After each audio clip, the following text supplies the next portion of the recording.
Today I am making a cheesy scalloped potato au gratin. Check that out. It smells amazing. Let me garnish this with some thyme before I try this out. Fresh out of the oven. I'm making this for our Easter dinner today. I'm sure they won't mind that I did a little taste, but I gotta sample it and make sure it tastes okay.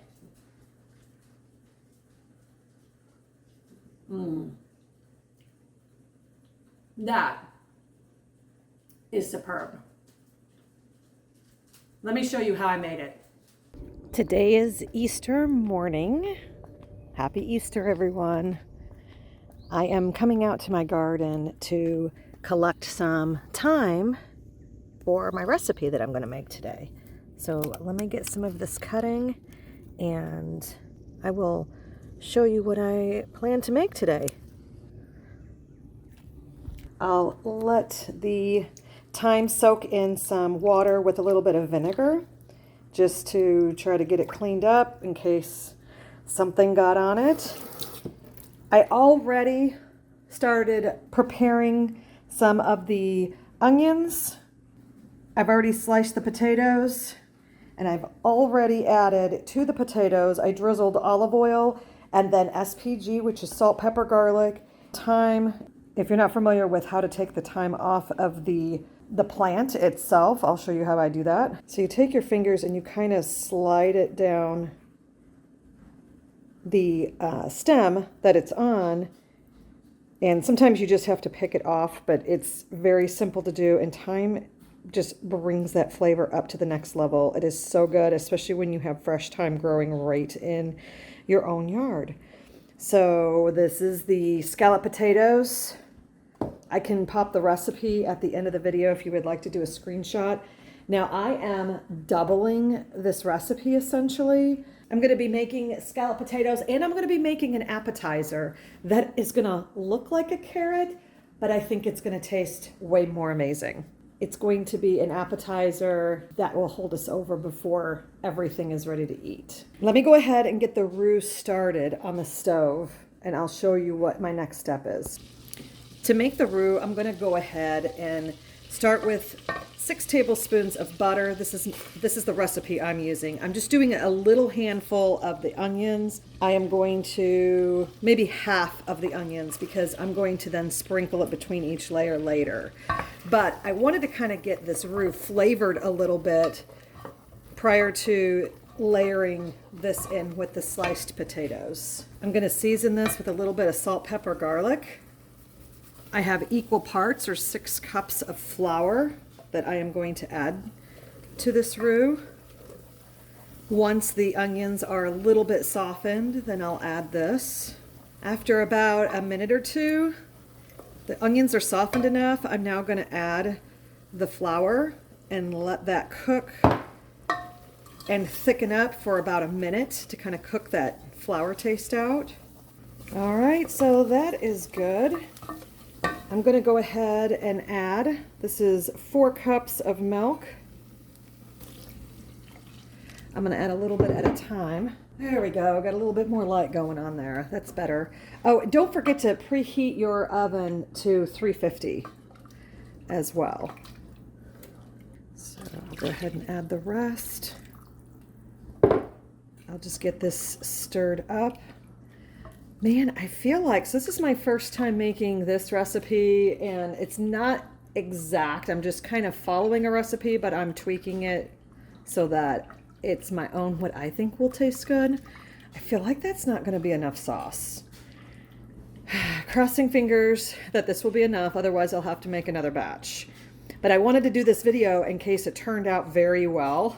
And if it turned out excellent, I wanted to make sure I had a record of it. Since I don't ever write any recipes down, I have a video to go back and make reference to. So let me go ahead and get this cooked down a little bit more. I'm going to add a little perfecta seasoning, which is equal parts salt, pepper. Stir that in. The onions, I am just going to go ahead and basically split it up and mix it in equal parts in these bowls. And then I'm just going to dig in there with my hands and cover all of this So I have olive oil, salt, pepper, garlic, which is the trifecta seasoning, some thyme, and then now the onions. So I'll mix this up really well before we get to the layering part. I'm gonna drizzle a little bit of olive oil in there just to try to prevent anything from sticking. I'm gonna rub it up on the sides as well. Will help with the cleanup, hopefully. That's the goal. Once I do that, I am then going to start with the layering of my potatoes. These are really thin, so I'm hoping that that will be beneficial in terms of cooking time. Hopefully this isn't going to be a mistake, but we will see. If it proves to be successful, then I got it documented, so I know how to do it next time. So I have a nice little layer. Then I'm just going to take the cup I had used earlier for the flour, scoop it, and spread it as evenly as possible with the spoon. Now, I want this to be a cheesy scallop potato. So I'm just going to come in here and sprinkle some of that cheddar cheese. This is sharp cheddar cheese. I'll spread that out equally or evenly. Oh, that looks good. All right, now for our next layer. Potatoes. Okay, so that's a nice good layer. Now we're going to add the sauce again. Spread that out. And then the cheese. Oh, I think this is going to be really good. I'm going to save some of that time for garnish at the end after it is done cooking. But let me get this finished up and I'll show you the final results before we pop it in the oven. So there is some liquid that is at the bottom. I just took the bigger chunks out and placed it in this other bowl, and I'm going to discard the excess liquid.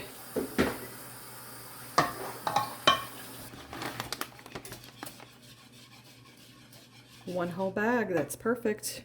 What was that? 16-ounce bag. So that's the final. We're going to pop this in the oven, 350 degrees for approximately 20 minutes, and then we'll check it to see if it's done.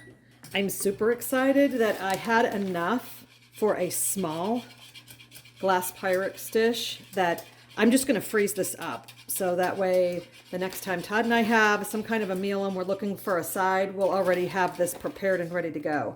We'll just need to cook it 350 probably for close to, I'd say, I don't know, maybe 45 minutes to an hour if it's frozen. But yeah, so we have a dish for later. I love that. We have about 10 minutes left on the oven. Todd's making a glaze for the ham. What did you put in this glaze? Pineapple juice? Yeah, brown sugar, honey, black pepper, garlic powder, cinnamon, and clove. This is going to be good. Looking forward to it. I'll try to show you the feast even though the video isn't talking about how we're preparing the ham, but I'll show you what everything looks like whenever everything's done.